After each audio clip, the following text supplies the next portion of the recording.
इंदरसह वसई विरार आणि नालासोपाऱ्यामध्ये पावसाने सकाळपासून जोरदार हजेरी लावलेली आहे आणि त्यामुळे नालासोपाऱ्यातील सखल भागात पाणी साचायला सुरुवात झाली आहे।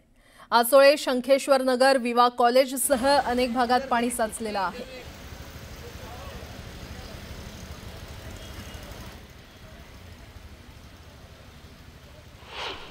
वसई विरारमध्ये सकाळपासून पावसाने मोठे जोरदार हजेरी लावलेले आहे। मी आता आलो आहे नालासोपाऱ्याच्या तुळीज रोड आहे। हा जो रोड आहे स्टेशन परिसरातला रोड आहे। आपण जर पाहू शकता या ठिकाणी पावसाने जोरदार हजेरी लावलेली आहे, त्यामुळे सखल भागामध्ये पाणी साचायला सुरुवात झालेली आहे। खरं तर रात्रीच्या वेळी मोठ्या प्रमाणात पावसाच्या सरी या ठिकाणी आल्या होत्या आणि या ठिकाणी आपण जर पाहिलं तर या संपूर्ण जे रस्ते हे रात्री संपूर्ण कंबरभर पाणी झालं होतं, परंतु पावसाने रात्रभर उसंत घेतल्यामुळे पाणी थोडंसं ओसरलेलं आहे। परंतु आता जर आपण पाहिलं तर या ठिकाणी पावसाने या ठिकाणी जोर धरू लागलेला आहे, त्यामुळे आता सखल भागात पाणी साचू लागलेलं आहे।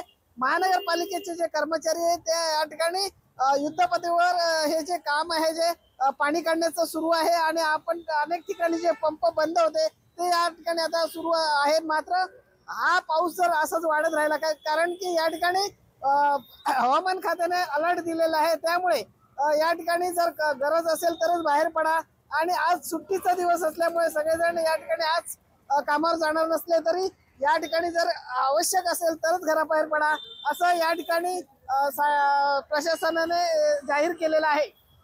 स्नेहा विश्वकर्मासह विजय देसाई, न्यूज 18 लोकमत, नालासोपारा। तिकडे अक्कलकोट तालुक्यामध्ये दमदार पाऊस कोसळतोय। तालुक्यात ओढे नाले ओव्हरफ्लो झालेले आहेत। खैराट गावातील ओढ्याच्या पाणी पातळीत वाढ झाल्याने अनेक शेतात पाणी शिरले।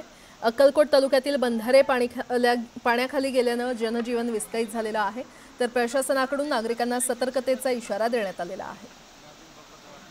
खैराट ते वरनाड रस्ता बंद आहे। सोलापुरातली ही दृश्य, तालुक्यातील ओढे नाले ओव्हरफ्लो झालेले आहेत। अक्कलकोट तालुक्यामध्ये देखील जोरदार पाऊस कोसळतोय, नागरिकांना सतर्कतेचा इशारा देण्यात आलेला आहे।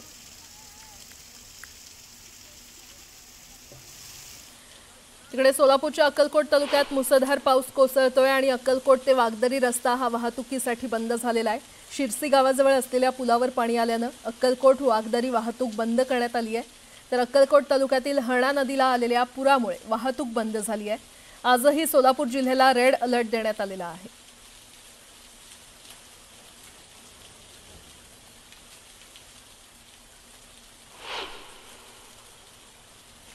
सततच्या पावसामुळे पंढरपूर तालुक्यातील शेती पिकांचं मोठ्या प्रमाणात नुकसान झालेलं आहे। पंढरपूर तालुक्यातील पिराची कुरोली येथील शेतीला अतिवृष्टीचा तडाखा बसलाय। पिराची कुरोली येथील शेतकरी उद्धव कौलगे यांच्या 4 एकरावरील शेवग्याच्या शेतीचं लाखो रुपयांचं नुकसान झालंय। सलग झालेल्या पावसामुळे शेतीमध्ये सर्वत्र पाणीच पाणी झालं असून संपूर्ण झाडं उद्ध्वस्त झालेली आहेत। सध्या शेवग्याच्या झाडांना बहर आलेला असताना एकाही झाडावर शेंग उरलेली नाही।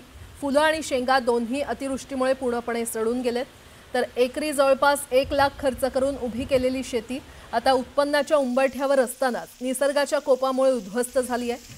शेतकरी उद्धव कौलगे यांनी प्रशासनाकडे हात जोडून मदतीची मागणी केली आहे।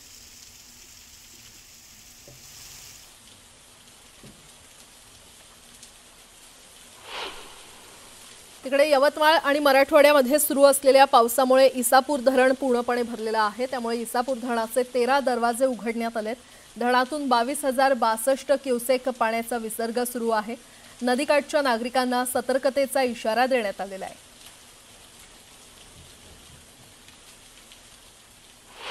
यवतमाळ जिल्ह्यातील आर्णी शहराला अरुणावती नदीच्या पुराचा फटका बसलाय। कित्येक नागरिकांच्या घरात पुराचं पाणी शिरलंय। पुराचं पाणी शिरल्याने नागरिकांच्या जीवनावश्यक वस्तूंचं मोठ्या प्रमाणात नुकसान झालंय। अरुणावती नदीला रात्री आलेल्या पुरामुळे शहरातील मोबिनपुरा, शास्त्रीनगर आणि झोपडपट्टी परिसराला पुराचा जोरदार फटका बसलाय।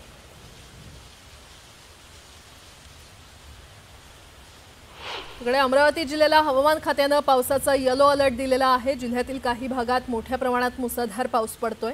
जिल्ह्यातील धरणांची पातळी देखील वाढलेली आहे। पश्चिम विदर्भातील सगळ्यात मोठ्या समजल्या जाणाऱ्या मोर्शी अप्पर वर्धा धरणात 98% जलसाठा झाल्याने आणि पावसाचा ओघ वाढत असल्याने अप्पर वर्धा धरणाची 13 पैकी 7 दरवाजे हे 30 सेंटीमीटरने उघडण्यात आलेले आहेत आणि यामुळे आसपासच्या गावांना आणि नदीकाठच्या गावांना सतर्कतेचा इशारा प्रशासनाच्या वतीनं देण्यात आलेला आहे।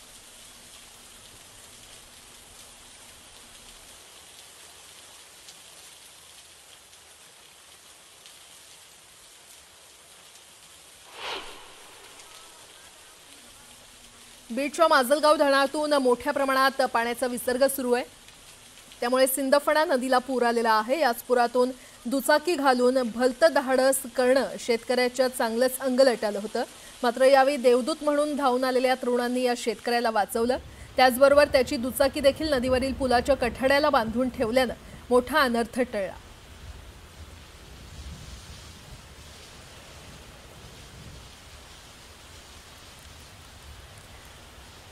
छत्रपती संभाजीनगरच्या शिवना टाकळीच्या धरणातून पाण्याचा विसर्ग वाढवण्यात आलेला आहे आणि त्यामुळे नदीकाठी असलेल्या मालेगावात पाणी शिरलंय।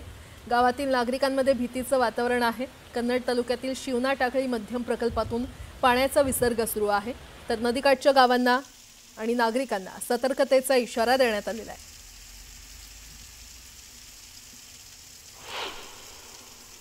छत्रपती संभाजीनगर शहरासह जिल्हाभरात मुसळधार पाऊस सुरू आहे आणि त्यामुळे कन्नड तालुक्यातील शिवना नदीला पूर आलेला आहे। पुरामुळे शहराजवळील महादेव मंदिर परिसरात पाणी शिरलंय। अशातच मंदिरातील पुजाऱ्यांसह लहान मुलं पुरात अडकली आहेत। दरम्यान यांना पुरातून बाहेर काढण्याची मागणी करण्यात आली आहे।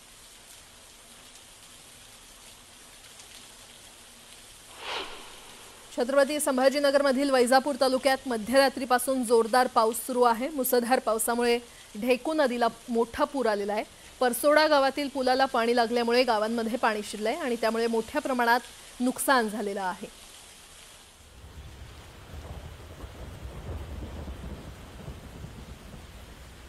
काल रात्रीपासून नाशिकमध्ये मुसळधार पाऊस सुरू आहे। नाशिक शहरासह गंगापूर धरणाच्या पाणलोट क्षेत्रामध्ये सुरू असलेल्या मुसळधार पावसामुळे धरणातील पाणी पातळीत वाढ झालेली आहे। गंगापूर धरणातून 5447 क्युसेक वेगानं गोदावरी नदीपात्रात पाण्याचा विसर्ग सुरू करण्यात आलाय। गोदावरी नदीला पुन्हा एकदा पूर आलाय आणि नदीकाठच्या नागरिकांना सतर्कतेचा इशारा देण्यात आलेला आहे।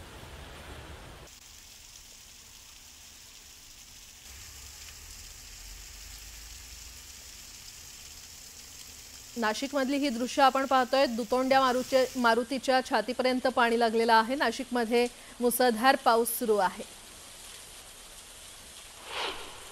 बार्शी तालुक्याला रात्रीपासून पडणाऱ्या पावसानं चांगलेच झोडपून काढलेलं आहे। आगळगाव येथील चांदणी नदीला पूर आलाय।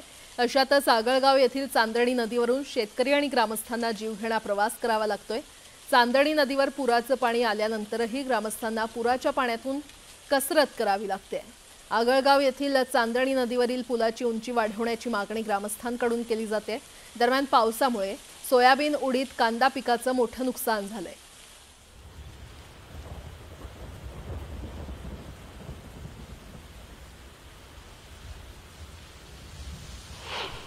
जळगावच्या पाचोरा तालुक्यातही रात्रीपासून मुसळधार पाऊस सुरू आहे। पावसामुळे हिवरा नदीला पूर आलाय। आतापर्यंत पाचोऱ्यामध्ये कुठलंही नुकसान झालं नसल्याची माहिती आहे, तर 21 आणि 22 सप्टेंबर